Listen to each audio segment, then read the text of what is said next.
today's lesson is using your graphing calculator to do the graphing to find the intersection. So in order to actually use your graphing calculator, it has to be in slope-intercept form or y equals mx plus b. So we need to practice solving for y. So what would I do to solve for y for x plus y equals 10? Yeah, move the x over, so y equals negative x plus 10. Yes? Okay, what about for b?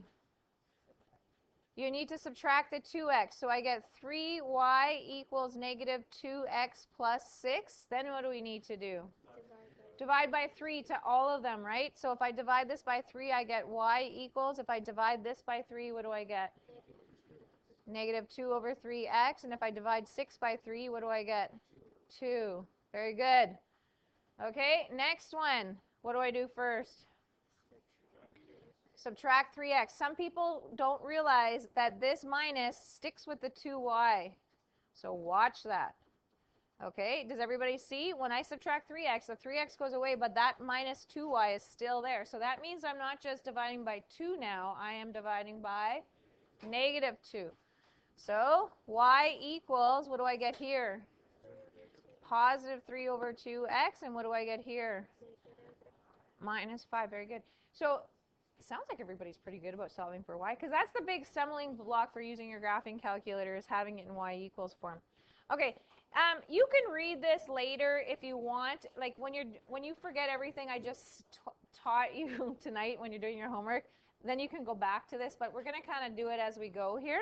So I guess we're on the next page then. Okay, so a student used a graphing calculator to solve this system. 2x minus y equals 15, and 7x plus 6y equals 24. Does yours look like this? Yeah, it does. We're not going to use our graphing technology quite yet, but do you understand that once you find the intersection, and this actually means that if x is 6 and y is negative 3, we're verifying.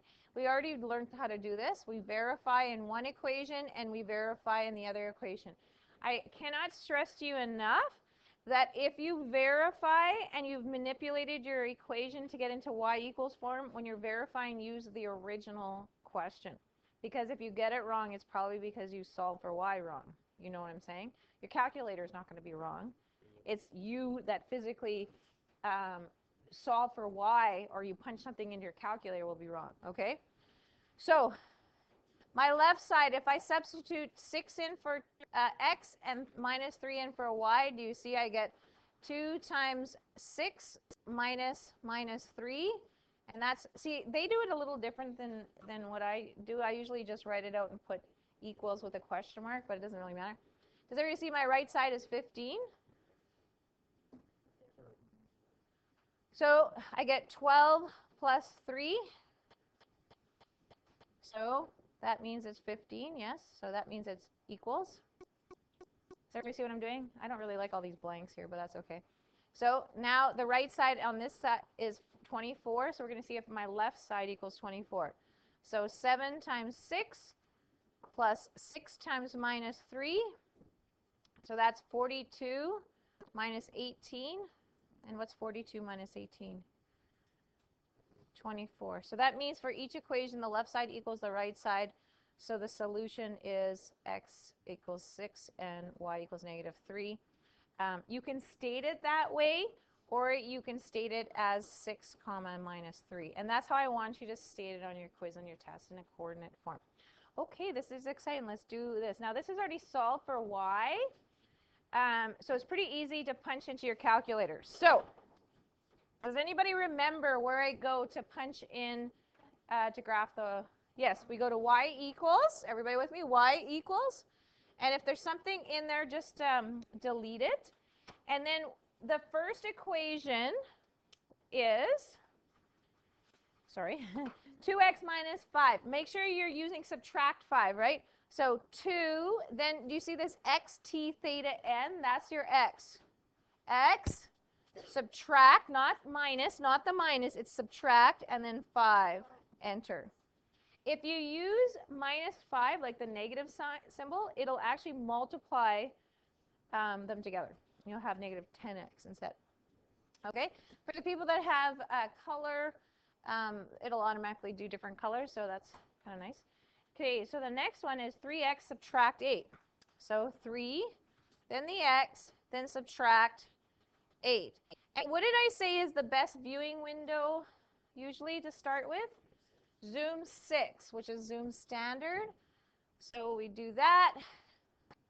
And there you go. You can see there is an actual intersection. So for all of these, you have to be able to see the intersection for you to actually calculate the intersection. Does that make sense? Okay, so same with when you were with the x-intercept. If you couldn't see the x-intercept, it wouldn't calculate it, right? You have to be able to see it. So we need to zoom into this area. So where am I going to go to calculate? Second trace, which is the calculate button. And which of these am I going to select? What makes sense to you? Intersect. Does that make sense? We're finding the intersection, so intersect, number 5. Okay, so now it's saying you have to kind of get on, because sometimes, like, once you start taking grade 11 and grade 12, you'll get into different functions, and sometimes you'll have 2 intersection points and stuff like that. So when they say first curve, try to get it as close to the thing as possible. So use your arrows and just go up a little bit. I say go on the left, press enter. And then do you see the second curve? There's only one intersection, so it'll find it. But just to get in good habit for next year, go on the other side of it. Do you see? And then I'm pressing enter, because then it actually looks between the two like that. Okay? And the guess we always just go over. So do you see the intersection is x equals 3, y equals 1? Yes? I'm going to put that in there. So on the test, I'm not going to get you to sketch the lines. If I want you to sketch the lines, I'm actually going to make you do it by hand the proper way, right? Okay, so the point of intersection is 3, 1. Yes? Is that what everybody got? Okay, and then we're going to do a verify just for fun. So the left side equals y, so that means it equals 1. The right side is 2 times 3 subtract 5, which is 6 subtract 5 gives us 1, so that's the same thing. Over here, the left side equals 1 again. The right side is 3x minus 8, so 3 times 3 subtract 8, which is 9 subtract 8, which is 1. So again, the left side equals the right side, so my solution is 3, 1, or x equals 3, y equals 1. So what do you think about that? Okay, pretty easy, hey? Okay, so what's the problem with the way it's written, for example, 4? Yeah, it's not written in y equals form. So we got to do that first. So how do we get 2x plus y in y equals form? We have to get rid of the 2x. So 2x go over to the other side. We get negative 2x plus 10. Everybody see that's what I got? Okay, this one, I'm moving the 2x over. For some reason, they like putting the minus 2x over the other side, but they didn't write the 14. Okay. Notice that this is a plus 3x, so when I move the 2x over, I don't write the plus. I only write it the sign if it's a negative, right? Okay, so now I'm going to divide both sides by 3. So the left side is y. And what do I get for the slope there? 3x. And then what do I get there? 14 over 3. Everybody good with that, getting 14 over 3? Do you see that this would be very difficult to graph by hand, a 14 over 3? I'm going to purposely get ones where it's not going to come up with nice little points like that. Okay, so we're going to now go to our graphing calculator. Where do we go again? Y equals, and it's probably a good thing to just clear them before you start instead of typing over, right? So your first one is negative 2x plus 10. This is where we have to use our negative key. So negative 2x plus 10. Yes?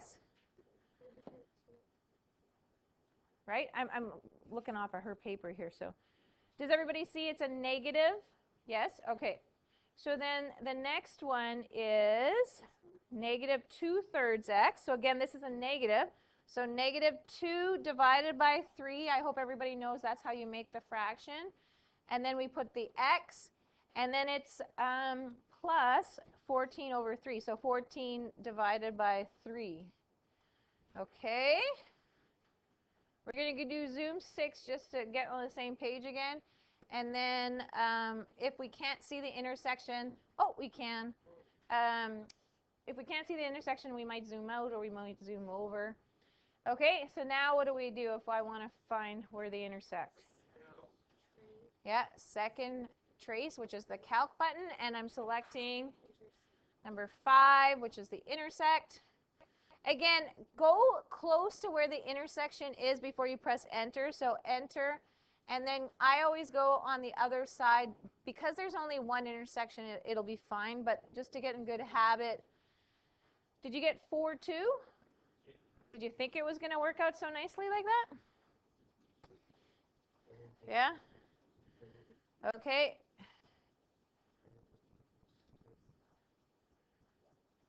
So there's my 4, 2. Okay. So my intersection was 4, 2. So now we're going to verify it. Remember, I said do not verify it in your solve for y form. Verify it into the original. Because if you made a mistake, it's probably in the mistake of you solving for y. So my left side is 2 times 4 plus 2, and my right side is 10. Does everybody see that I'm substituting x is 4 and y is 2 in there? Okay, so then this is 8 plus 2, which is 10. So that works. That's good, hey?